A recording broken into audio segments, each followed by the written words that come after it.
Earlier today, chaos erupted at a Citizens Coalition for Change media briefing. An unknown man snatched a speech from Zimbabwe's opposition party spokesperson during a live address. Let's unpack Zimbabwe's election with elections expert now, Tselane from the Institute of Election Management Services.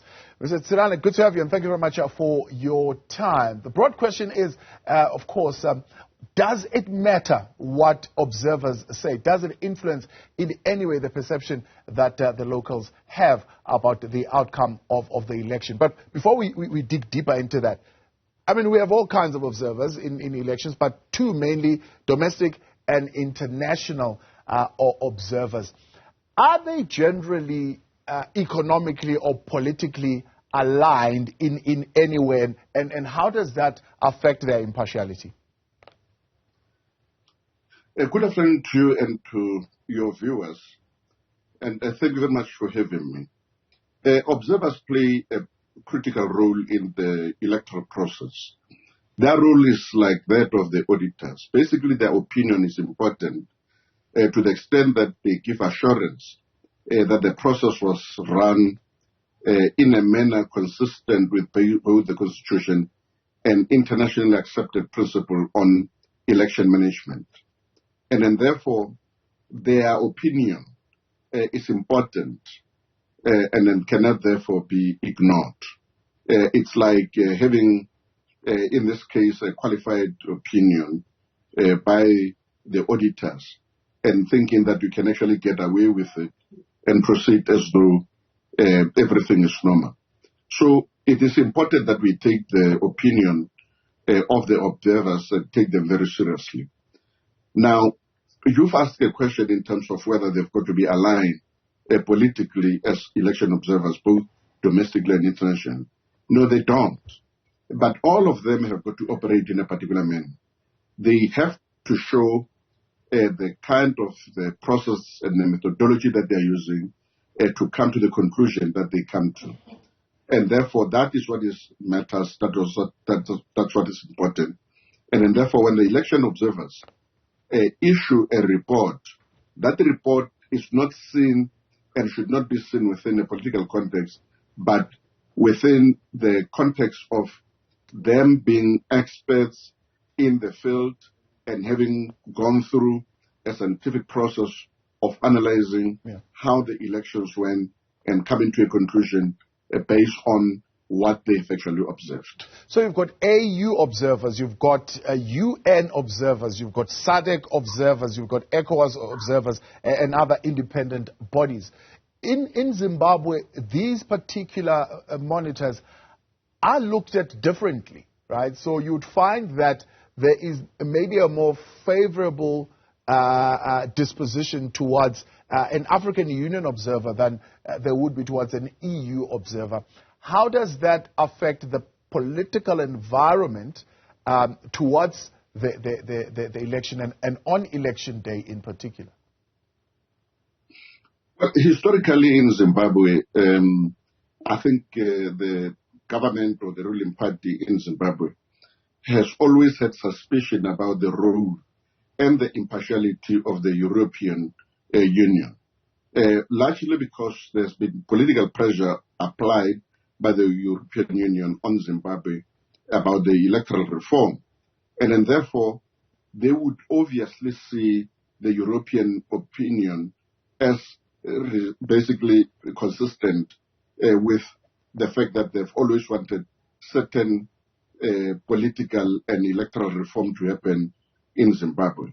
But what is unprecedented this time around is the fact that those that have always been seen to be much more aligned to governments in the African continent, which is your African Union, as well as the SADC observer mission, they have actually issued statements that are really unprecedented, where they are basically criticizing how the process was managed and indicating all the technical difficulties and challenges that Zimbabwe had to go through to arrive at the point where they are right now. And I think it augurs well for the future, but it is unprecedented in many respects. Yeah. How important are those statements? I mean, if you're a ZANU-PF supporter, it doesn't really alter how you see the outcome of these elections. Maybe if you are a CCC supporter, certainly. But for somebody who is impartial and watching the process like myself from the outside, what would make the observation processes successful?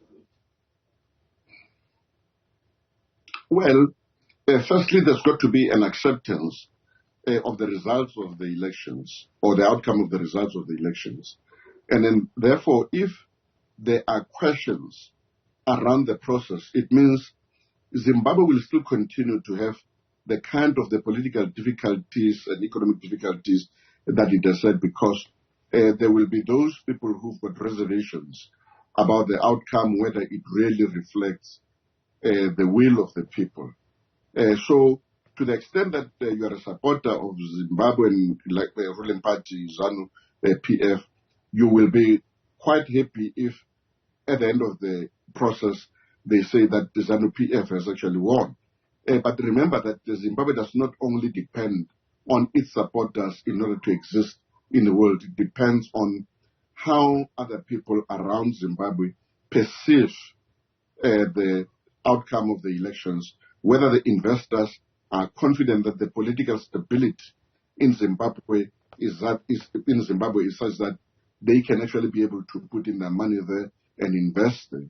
But the international community, Zimbabwe has been going through some difficulties in terms of sanctions, and they've been trying to appeal to the international community to relax those sanctions.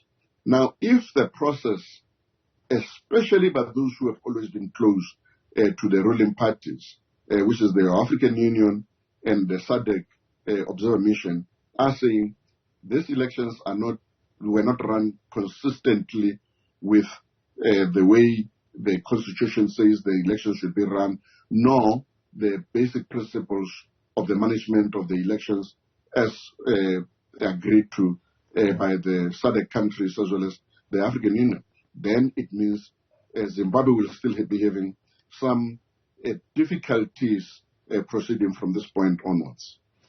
Here's a maybe difficult one to answer, but why is it in Zimbabwe, and maybe it does happen in other African countries as well, it seems the presence of observers did not serve, for example, to minimize electoral malpractice.